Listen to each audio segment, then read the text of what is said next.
Praise the Lord.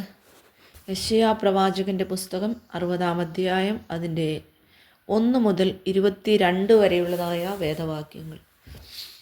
എഴുന്നേറ്റു പ്രകാശിക്കാൻ, നിന്റെ പ്രകാശം വന്നിരിക്കുന്നു. യഹോവയുടെ തേജസ് നിന്റെ മേൽ ഉദിച്ചിരിക്കുന്നു. അന്ധകാരം ഭൂമിയെയും കൂരിരുട്ട് ജാതികളെയും മൂടുന്നു. നിന്റെ മേലോ യഹോവ ഉദിക്കും. അവൻ്റെ തേജസ് നിന്റെ മേൽ പ്രത്യക്ഷമാകും. ജാതികൾ നിന്റെ പ്രകാശത്തിലേക്കും രാജാക്കന്മാർ നിന്റെ ഉദയശോഭയിലേക്കും വാഴും. നീ തലപൊക്കി ചുറ്റും നോക്കുക, അവരെല്ലാവരും ഒന്നിച്ചുകൂടി നിന്റെ അടുക്കൽ വരുന്നു. നിന്റെ പുത്രന്മാർ ദൂരത്തു നിന്ന് വരും, നിന്റെ പുത്രിമാരെ പാർശ്വത്തിങ്കൽ വഹിച്ചുകൊണ്ടുവരും. അപ്പോൾ നീ കണ്ട് ശോഭിക്കും, നിന്റെ ഹൃദയം പിടച്ച് വികസിക്കും. സമുദ്രത്തിൻ്റെ ധനം നിന്റെ അടുക്കൽ ചേരും, ജാതികളുടെ സമ്പത്ത് നിന്റെ അടുക്കൽ വരും. ഒട്ടകങ്ങളുടെ കൂട്ടവും മിദ്യാനിലെയും ഏഫയിലെയും ചുറ്റൊട്ടകങ്ങളും നിന്നെ മൂടും. ശേബയിൽ നിന്ന് അവരൊക്കെയും വരും. പൊന്നും കുന്തിരിക്കവും അവർ കൊണ്ടുവന്ന് യഹോവയുടെ സ്തുതിയെ ഘോഷിക്കും.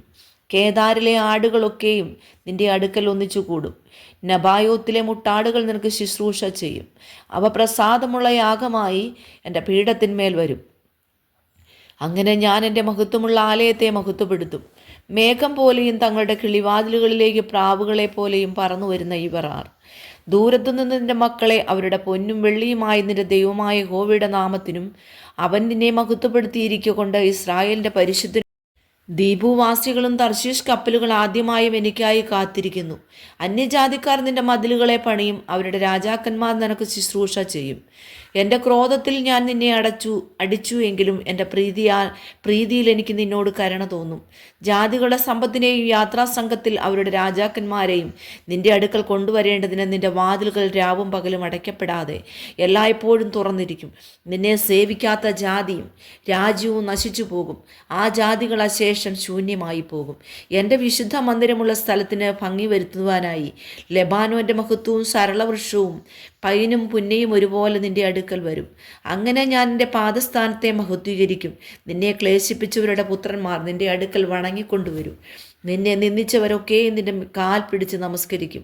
അവർ നിന്നെ യഹോവയുടെ നഗരമെന്നും ഇസ്രായേലിൻ പരിശുദ്ധൻ എന്നും സിയോൻ എന്നും വിളിക്കും. ആരും കടന്നു പോകാതെ വണ്ണം നീ നിർജ്ജനവും ദ്വേഷവിഷയവുമായി ആയിരുന്നതിന് പകരം ഞാൻ നിന്നെ നിത്യമഹാത്മ്യം തലമുറയായുള്ള ആനന്ദവും ആക്കി തീർക്കും. നീ ജാതികളുടെ പാൽ കുടിക്കും, രാജാക്കന്മാരുടെ മുല കുടിക്കും. യഹോവയായ ഞാൻ നിന്റെ രക്ഷകനെന്നും യാക്കോബിൻ്റെ വല്ലഭൻ നിന്റെ വീണ്ടെടുപ്പുകാരനെന്നും നീ അറിയും. ഞാൻ താമ്രത്തിന് പകരം സ്വർണം വരുത്തും, ഇരുമ്പിന് പകരം വെള്ളിയും, മരത്തിന് പകരം താമ്രവും കല്ലിന് പകരം ഇരുമ്പും വരുത്തും. ഞാൻ സമാധാനത്തെ നിനക്ക് നായകന്മാരും നിന്റെ ദേശത്ത് സാഹസം നിന്റെ അതിരിനകത്ത് ശൂന്യവും നാശവും കേൾക്കിയില്ല. നിന്റെ മതിലുകൾക്ക് രക്ഷ എന്നും നിന്റെ വാതിലുകൾക്ക് സ്തുതി എന്നും നീ പേർ പറയും. ഇനി പകൽ നേരത്ത് നിന്റെ വെളിച്ചം സൂര്യനല്ല, നിനക്ക് നിലാവട്ടം തരുന്നത് ചന്ദ്രനുമല്ല.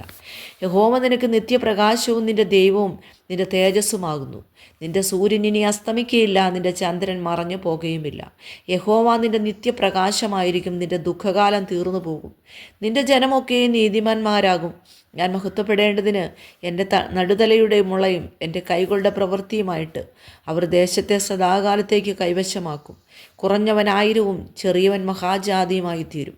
യഹോവയായ ഞാൻ തക്ക സമയത്ത് അതിനെ ശീഘ്രമായി നിവർത്തിക്കും.